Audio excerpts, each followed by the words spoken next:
How are you, my little students? I am your science teacher. My name is Mosmi Kanojia. I think you are enjoying your Corona holidays. Students, stay home, stay safe. Today I am going to teach you science first lesson, natural resources, air, water and land. Students, do you know what is the natural resources? So I can explain you what is the natural resources. Natural resources means those things we get from the nature. We can't able to make this. Just like air, water and land. These things we can't able to made.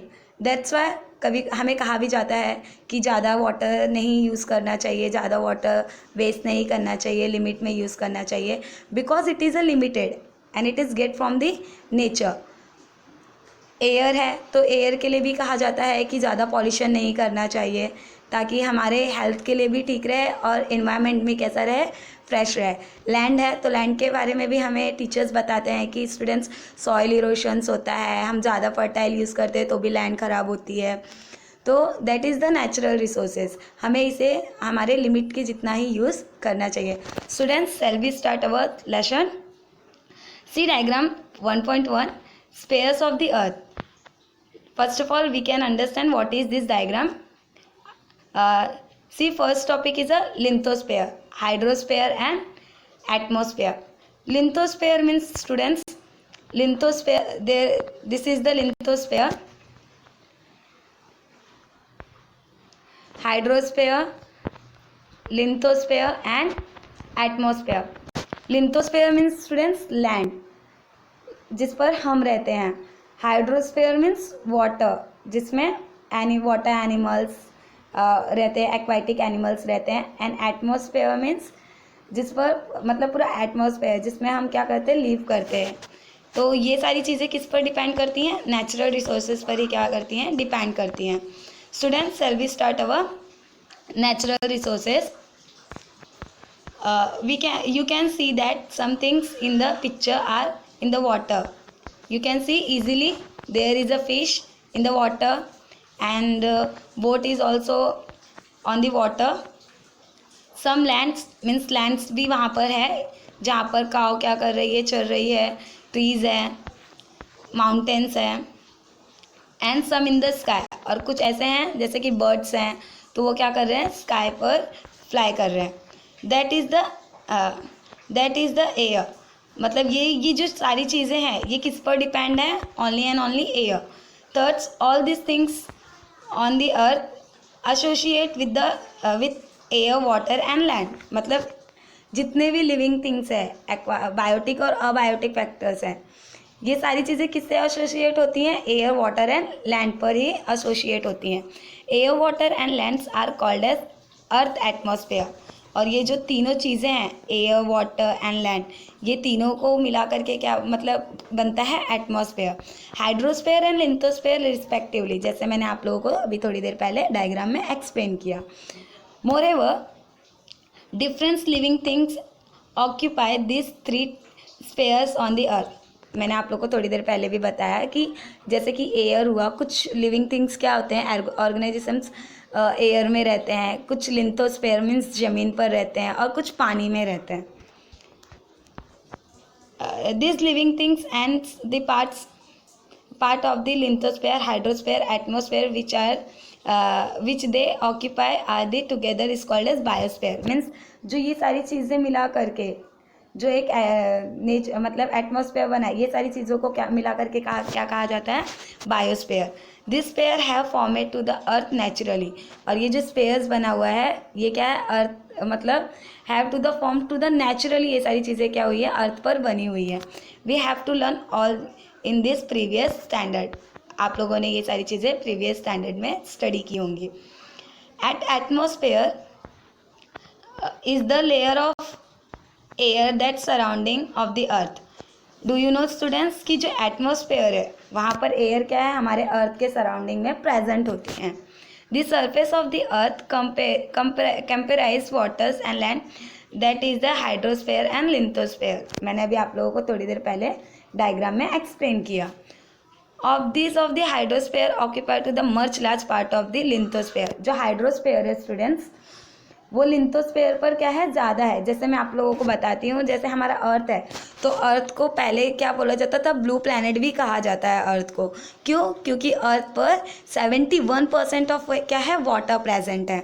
ऐसी students, this is our earth diagram and this is the preparations of land and water. See students, there is a shown the circle of picture is like a earth and यहाँ पर कितना है, 71% of water है and only 29% of land है। तो students, आपके मन में एक थिंक आ रहा होगा कि टीचर ने अभी थोड़ी देर पहले बताया कि वाटर लिमिटेड है, तो इतना सारा वाटर है, तो टीचर ने ऐसा क्यों बोला वाटर लिमिटेड है। सो आई कैन एक्सप्लेन यू कि वाटर क्यों लिमिटेड है। स्टूडेंट, जो ये 71% ऑफ वाटर है ना, इसमें से ज़्यादा कर मतलब मोस्टली परसेंट ऑफ वाटर क्या है, सी फॉर्म में है, जो सी का, और आपको पता है कि सी का पानी कैसा होता है, सॉल्टी होता है। We can't able to use this water, taste के लिए भी यूज़ नहीं कर सकते हम, अपने रेगुलर यूज़ के मतलब कपड़े धोने के लिए, ये सारी चीज़ों के लिए भी यूज़ नहीं कर सकते।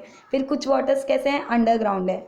अभी एट दिस टाइम हम थोड़े बहुत अंडरग्राउंड वाटर यूज़ करते हैं। फिर और कुछ वाटर्स आइस फॉर्म में हैं। तो ऐसे मिला करके बहुत ही कम परसेंट में वाटर क्या है, हमारे ड्रिंकिंग के लिए और हमारे यूज़ के लिए यूज़फुल है। लैंड है 29% students. This hydrosphere occupy much large of than the lithosphere. Figure 1.2 मैंने आप लोग को एक्सप्लेन किया। We also look upon this natural component in liquid, solid and gases from the resources. और ये जो चीज़ें हैं, हम लोगों को कुछ लिक्विड फॉर्म में मिलती है, कुछ सॉलिड फॉर्म में मिलती है और कुछ गैसेस फॉर्म में भी मिलती है। In the other word we use them fulfil to the requirements. और हमें क्या करना चाहिए, जैसे मैंने तुम लोग को थोड़ी देर पहले भी बताया कि जितना हमें मतलब रिक्वायरमेंट्स है, हमें उतना ही यूज़ करना चाहिए और ये फुलफिल भी है हमारे लिए। Let us now study all this 3 components in the detail. अब हम ये तीनों चीज़ों के बारे में क्या करेंगे, डिटेल में स्टडी करेंगे। आई थिंक सो आप लोगों को ये पैराग्राफ अच्छे से समझा होगा। स्टूडेंट्स, यहाँ पर जो ब्लू ऑरेंज कलर में है, मैं वो भी आपको एक्सप्लेन कर देती हूँ। Air, water and land are the factors important to the substrating the living world on the earth and for fulfilling their basic needs. जैसे मैंने बताया कि एयर, वाटर और जो लैंड है, ये ह्यूमन बींग्स के लिए, जितने भी लिविंग ऑर्गेनाइजेशंस हैं, उनके लिए बहुत ही फुलफिल है और बहुत ही इम्पॉर्टेंट है। और ये सारी चीज़ों को ही हम क्या कहते हैं, नेचुरल रिसोर्सेज, जो मैंने आपको टॉपिक पर ही एक्सप्लेन कर दिया, लेसन के टॉपिक पर ही।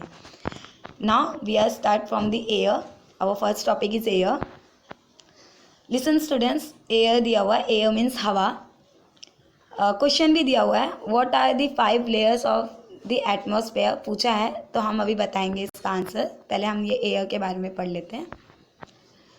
The air is the atmosphere around the earth contain nitrogen, oxygen, carbon dioxide, 6 interest gases of hydrogen dioxide, sulfur dioxide, water vapor and dust particles। Air किस किस चीज़ों से बना होता है, मतलब एयर में कौन कौन सी चीज़ें कंटेन होती है। देखो, नाइट्रोजन गैस कंटेन होता है, ऑक्सीजन होता है, कार्बन डाइऑक्साइड होते हैं, और भी ये जितने सारे sulphur, nitrogen, water vapour. Do you know what is the water vapour? Water vapour means water होता है, बट वो कौन से फॉर्म में होता है, वेपर के, गैस के फॉर्म में होता है। एंड डस्ट पार्टिकल्स अभी आप कैसे बताऊँ, जैसे कि देखो, जब सन की रेज आती हैं घर में, तो अगर एक छोटे से छेद से आती है, अगर हम वहाँ पर ध्यान से देखेंगे तो हमें दिखेगा एयर में क्या है, छोटे छोटे डस्ट पार्टिकल्स हैं। तो ये सारी चीज़ों को कंटेन करके क्या बनता है, मतलब ये सारी चीज़ें एयर में कंटेन होती हैं।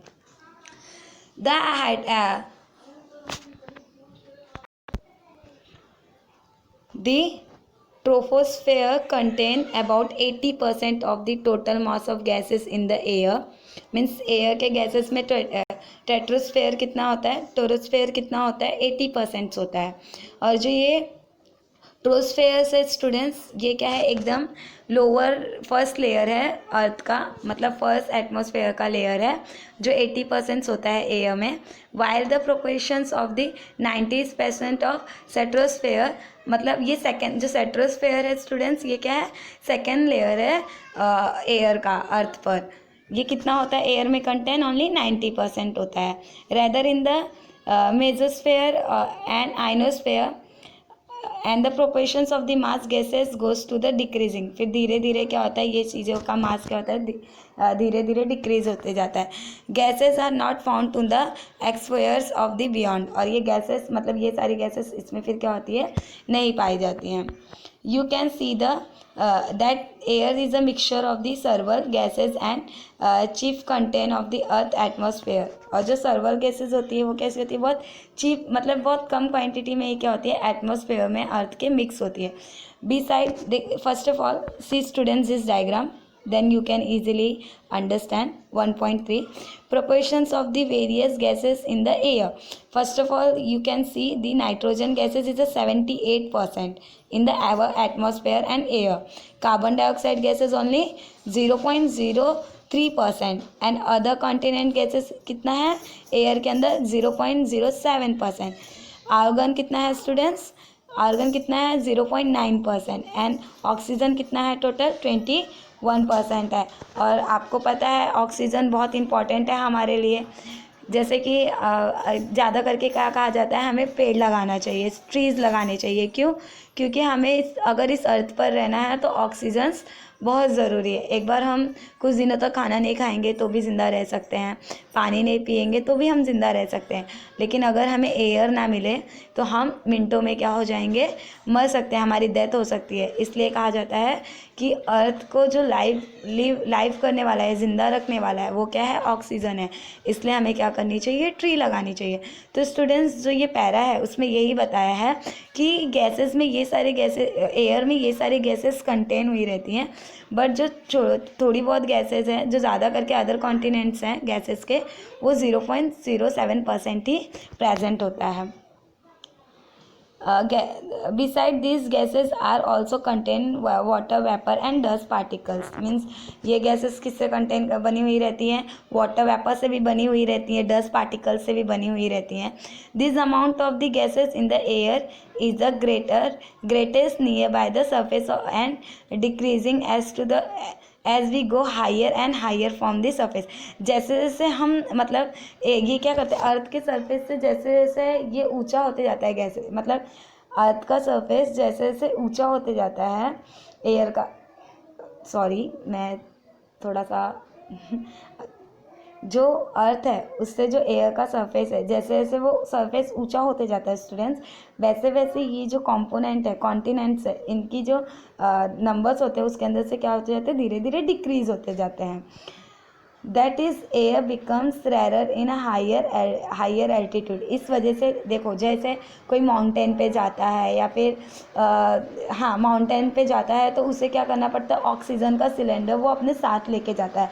बिकॉज यहाँ पर दिया हुआ है कि जैसे जैसे हम अपने अर्थ के सरफेस से ऊंचाई पर जाते हैं वैसे वैसे वहाँ पर एयर का जो कंपोनेंट होता है, एयर्स जो होते हैं वो क्या होते हैं, कम होते जाते हैं. इस वजह से हमें वहाँ पर गैसेस की ज़रूरत पड़ती है, इसलिए ऑक्सीजन का सिलेंडर्स वो अपने साथ लेकर के जाते हैं. Students, now next sum use of gases in air. देखो जो एयर में जो गैसेस होती हैं, अभी इसके कुछ यूज़ देखेंगे. पहले है nitrogen, help living things to build the necessary proteins. Means human beings को, लिविंग थिंग्स को क्या करता है, ये प्रोटीन्स बनाने के लिए काम करता है. It is use to the production of ammonia. Ammonia जो गैस होती है उसके प्रोडक्शन के लिए भी यूज़ होता है. और एयर टाइट जो पैकिंग की जाती है फूड स्टफ्स के लिए, उसके लिए भी इसका क्या किया जाता है, यूज़ किया जाता है. नाउ ऑक्सीजन मैंने अभी आपको थोड़ी देर पहले बताया कि क्यों यूज़ होता है. रेस्पिरेशन के लिए यूज़ होता है students, necessary for the respiration of living things and the combustion. Listen, और एक बात बताती हूँ, हमारा जो ऑक्सीजन है, जो ह्यूमन बींग्स होते हैं वो क्या करते हैं स्टूडेंट्स, ऑक्सीजन को इनहेल करते हैं, मीन्स ऑक्सीजन लेते हैं, और एक्सहेल क्या करते हैं, कार्बन डाइऑक्साइड गैस. बट जो ट्रीज़ होते हैं, this are the doing the different process. वो क्या करते हैं, कार्बन डाइऑक्साइड को रेस्पिरेट करते हैं और ऑक्सीजन गैस को क्या करते हैं, एक्सहेल करते हैं. Now the carbon dioxide gas जो मैंने आप लोगों को थोड़ी मतलब अभी बताया, carbon dioxide gas plants use for this प्रोडक्टिंग their food. Plants क्या करते हैं, कार्बन डाइऑक्साइड गैस को रेस्पिरेट करके अपना फूड बनाते हैं। यूज इन द फायर एग्जीब्यूटर, और जो देखो जब आग लग जाती है, हमारे स्कूल में भी आप लोगों ने देखा होगा फायर एग्जीब्यूटर्स है, तो जिस उसमें से क्या निकलती है, मतलब कार्बन डाइऑक्साइड गैस को उसमें क्या किया जाता है, उसके थ्रू बनाया जाता है, कार्बन डाइऑक्साइड गैस उसमें ये रहती है, जिसकी वजह से क्या करते हैं, आग को बुझाने का, फायर को बुझाने का काम करते हैं। Organ use in the electronic bulb, आपने देखा होगा जो बल्ब्स होते हैं इलेक्ट्रॉनिक, उसके अंदर ऑर्गन्स का organ gas. Helium for the obtaining low temperature and also use generating lift off the airships, मतलब ये सारी चीज़ें एयरशिप्स में लिफ्टिंग के लिए क्या किया जाता है, यूज़ किया जाता है। Neon use to the decorative light decorative light and for the street lighting. Krypton है use to the fluorescent bulb में यूज़ किया जाता है। एंड एक्सॉन्स है use to the flash photography, जो फोटोग्राफ्स होते हैं ना, देखो छतरी टाइप लगा हुआ रहता है, तो उसमें इसे क्या किया जाता है, यूज़ किया जाता है। Now students, next see students, what is the similarity in this three pictures में क्या सिमिलैरिटी आपको बताना है। एयर पॉल्यूशन हो रहा है यहाँ पर स्टूडेंट्स, क्या हो रहा है, एयर पॉल्यूशन। देखिए यहाँ पर जो मतलब चिमनियाँ हैं, जो भट्टियाँ होती है, कारखाने चलते हैं, उनमें जो ये चिमनियाँ लगी हुई रहती हैं, यहाँ से देखो कितनी हार्मफुल गैसेस निकल रही है स्टूडेंट्स। यहाँ पर देखो कितनी हार्मफुल गैसेस निकल रही हैं। See this and this vehicles is also, ये व्हीकल से भी हार्मफुल गैसेस निकल रही है। और यहाँ पर शायद क्या हुआ है, फायर लगी हुई है, यहाँ पर भी देखो ब्लैक डार्क गैसेस निकली हुई है स्टूडेंट्स। तो ये स्टूडेंट्स, ये जो गैसेस होती है ये बहुत हार्मफुल्स होती है हमारे लिए भी, लिविंग थिंग्स के लिए भी, प्लांट्स के लिए भी, और जो एटमॉस्फेयर्स में जितने भी लिविंग थिंग्स रहते हैं, ये गैसेस क्या करती हैं, लिविंग थिंग्स के लिए बहुत हार्मफुल होती हैं, उनके रेस्पिरेशंस के लिए भी। Students, now we can proceed. All these above pictures shown large scale of emission of smokes means students धुआं होता है, thought different agenis this smokes. All the above pictures shown large scale emanations of the smokes thought different agenesis. These smokes directly mix with the atmosphere, disturbing the directly mix with the atmosphere. ये जो harmful gases निकल रही हैं वो क्या होती हैं, direct हमारे एटमॉस्फेयर में मिक्स हो जाती हैं। Disturbing act the balance between the continent of the air, और जो हम लोगों ने देखा, जो कॉन्टिनेंट एयर में प्रेजेंट होते हैं, नाइट्रोजन, कार्बन डाइऑक्साइड, ऑक्सीजन, ये सारे कॉन्टिनेंट्स को ये हार्मफुल गैसेस क्या करती हैं, डिसबैलेंस करती हैं, जिसके वजह से क्या होता है, एयर पॉल्यूशन होता है, और इसी को कहते हैं air pollution. Harmful gases are given out thought to the combustions to the fuels vehicles and big industries also thought to the incompleted combustions of the fuel like a wood and coal। और ये सारी चीज़ें क्या मतलब, ये harmful gases कहाँ से निकलती है स्टूडेंट्स, व्हीकल से निकलती है, और जो बड़ी बड़ी इंडस्ट्रीज़ होती है वहाँ से निकलती हैं। फिर बहुत सारे मतलब और भी फ्यूल्स होते हैं, जस्ट लाइक हम वुडन जलाते हैं, कोल्स जलाते हैं, तो ये सारी चीज़ों से एज अ रिज़ल्ट क्या होता है, एयर पॉल्यूशन क्या होता है, डे बाय डे क्या होते जा रहा है, इंक्रीज होते जा रहा है। Harmful substance related in the air thought to the combustions of the fuel, जैसे नाइट्रोजन, मैंने तुम लोग को बताया अभी, carbon dioxide gas, carbon monoxide gas, sulphur dioxide gas, soot, ये सारी चीज़ें ये हार्मफुल गैसेस में क्या होती हैं, मिक्स हो, मतलब हार्मफुल गैसेस में पाई जाती है। और ये सारी चीज़ें जब एटमॉस्फेयर में मिलती है तो ये एटमॉस्फेयर को और भी पॉल्यूटेट कर देती हैं। अभी देखो यहाँ पर स्टूडेंट्स ओजोन लेयर दिया हुआ है। अभी ये ओजोन लेयर क्या होता है मैं आपको शॉर्टली बताती हूँ, फिर उसके बाद हम लोग ये पढ़ेंगे। दी प्रोटेक्टिव शेल, ओजोन लेयर को एक तरह से प्रोटेक्टिव सेल भी कहा जाता है स्टूडेंट्स। कैसे कहा जाता है मैं आपको बताती हूँ। जैसे देखो सन है, तो आप लोगों को पता है कि सन क्या है, सोर्स ऑफ लाइट है, मतलब हीट लाइट। सन से हमें बहुत सारी एनर्जीज, हीट मिलती है, लाइट मिलती है, बहुत इंपॉर्टेंट होता है। बट ऐसा नहीं है कि सन क्या करता है, सिर्फ अच्छी चीज़ें हमें देता है। विटामिन डी, सन से बहुत हार्मफुल, जो सन की रेज होती हैं स्टूडेंट्स, उससे बहुत हार्मफुल रेज निकलती हैं। तो ये ओजोन लेयर क्या करता है, जस्ट लाइक जैसे हम टी बनाते हैं, चाय बनाते हैं, तो चाय से कैसे जो छन्नी होती है, छन्नी क्या करती है स्टूडेंट्स, जो चाय की छन्नी होती है वो क्या करती है, चाय को जो हमें यूज़फुल है चाय हमें नीचे दे देती है, और जो अनवेस्ट है, जो वेस्ट है, उसे क्या करती है, वो रोक लेती है। सेम ओजोन लेयर भी वही काम करता है। ओजोन लेयर अर्थ का एक तरह से एनवलप है। जैसे बुक्स है, बुक्स के ऊपर एनवलप लगा हुआ रहता है तो बुक सेफ रहती है, वैसे ही तो ये क्या करता है, इसे प्रोटेक्टिव सेल भी कहा जाता है स्टूडेंट्स। ये जो ओजोन लेयर होती है वो क्या करती है, सन से आने वाली जो हार्मफुल रेज होती है वो हमारे अर्थ तक आने ही नहीं देती, उसे क्या कर देती है, रिफ्लेक्ट कर देती हैं।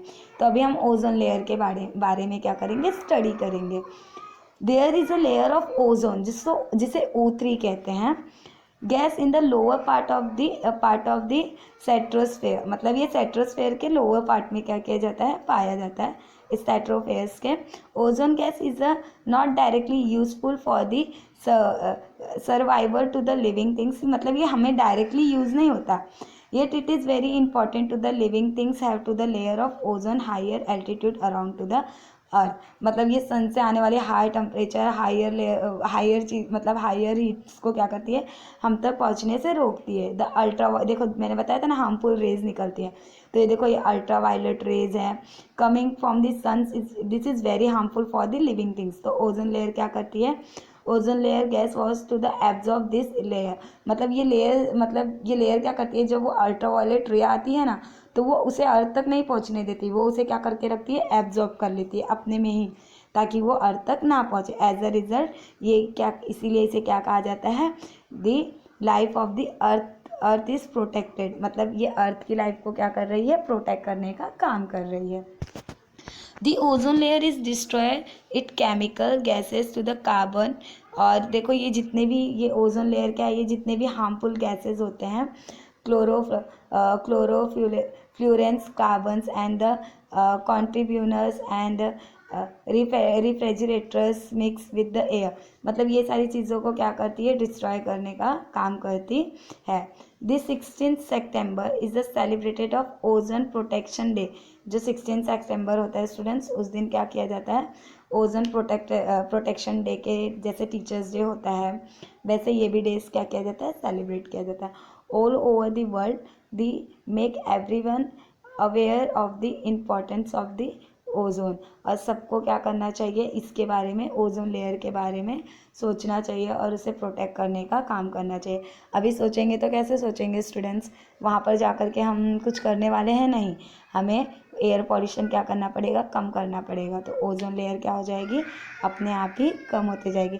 जैसे देखिए इतने दिनों से कहा जा रहा था कि कम व्हीकल्स कम यूज़ करो ताकि एयर पॉल्यूशंस कम हो, तो कोई सुन नहीं रहा था। अभी क्या हो गया है, कोरोना आ गया है, जिससे व्हीकल्स कम यूज़ होने लगे, तो देखो आज एटमॉस्फेयर और एयर बहुत ही क्या हो चुका है, फ्रेश हो चुका है। Thank you students. अगर कुछ मिस्टेक हुई है तो मैं नहीं समझ में आया या फिर मिस्टेक हुई है तो उसके लिए सॉरी। और अगर आपको कुछ नहीं समझ में आ रहा है तो आप कमेंट करके पूछिएगा, मैं आपको बता दूंगी, ठीक है। Bye, stay home, stay safe.